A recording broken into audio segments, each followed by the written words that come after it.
Voyager 1 space probe is now in interstellar space. News, politics, tech, business, arts, life, health, science, sports, double X, podcasts, photos, video, slavist, blogs, mislate, 99 plus, bad astronomy. The entire universe in blog form. Older creationists stomp on Texas textbook science. Newer astrophotos, straining upwards to hear the cosmos. Voyager 1 reaches interstellar space. But has it left the solar system? Well, by Phil Plait. Vertical line posted Friday, September 13, 2013, at 8:00 a.m. Tweet: NYSL80E. Save this story. Follow all Bad Astronomy articles. Follow the Bad Astronomy blog. Follow stories by Phil Plait. Mislate is a new tool that lets you track your favorite parts of Slate. You can follow authors and sections, track comment threads you're interested in, and more. Voyager 1, a probe launched over 3 decades ago, is now in interstellar space. Artwork by NASA/JPL Caltech. Yesterday, NASA announced with some fanfare that after 36 years in space, the probe Voyager 1 has entered interstellar space. I have two things to say here, and I want to be careful. First, this is an amazing event, and well worth celebrating. Second, a lot of people are saying Voyager 1 has left the solar system, and that's not really accurate. First things first. What scientists discovered is that in mid to late 2012, Voyager entered a new region of space. This all has to do with the solar wind, a stream of subatomic particles blown outward by the Sun. This wind expands outwards, and far beyond the orbit of Neptune it encounters the particles that exist between the stars. It pushes those aside, and loses momentum as it does so. At some point, the pressure from the wind is no longer strong enough to expand against the pressure of those external particles, and it slows to a stop. This region is called the heliopause.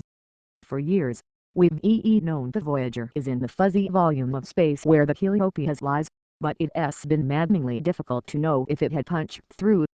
Diagram showing the positions of Voyager 1 upper left and Voyager 2 middle left.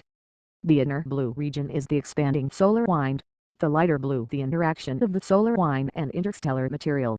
Note the Voyager 1 is outside both regions. Artwork by NASA/JPL Caltech. The Sun then gave us a gift, a coronal mass ejection. These vast explosions of material sweep outward, and one that went off in March 2012. After more than a year of travel, this blast reached the heliopause. When it did so, it interacted with the material there, causing it to vibrate. This type of interaction is detectable by Voyager, and when scientists analyzed the data, they realized the density of the material was far higher than expected. This is just what would happen if Voyager had in fact flown through the heliopause. So, it looks like, after traveling 19 billion kilometers 12 billion miles, one of our spacecraft has entered what can reasonably be considered interstellar space. But does this mean it has left the solar system? Well, no.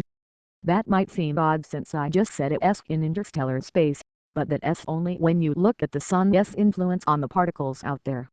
However, there's more to our solar system as far-flung suburbs than errant electrons and protons. Even out there, over 120 times farther from the Sun than the Earth's orbit, there are more substantive objects, huge, frozen chunks of ice that are essentially giant comets. The Sun is surrounded by trillions of these ice balls, a countless swarm of them called the Oort cloud. They take thousands of years to orbit the Sun even once, but enthralled to its gravity they are. This makes them bona fide solar system objects, and that's why we can really say Voyager 1 has left the solar system. There's still more solar system beyond it. XKCD's take on the previous announcements. Artwork by XKCD. It's like walking outside the front door of your house and saying you left your property. While you left your house, there's still the yard all around you. You have a ways to go yet. I make this point because the claim that Voyager has left the solar system has been made before. Many times. Many times. The latest was in March of this year, when some scientists announced they had detected a change in the environment Voyager was in, marking the boundary to interstellar space. That announcement was quickly contradicted by the Voyager team.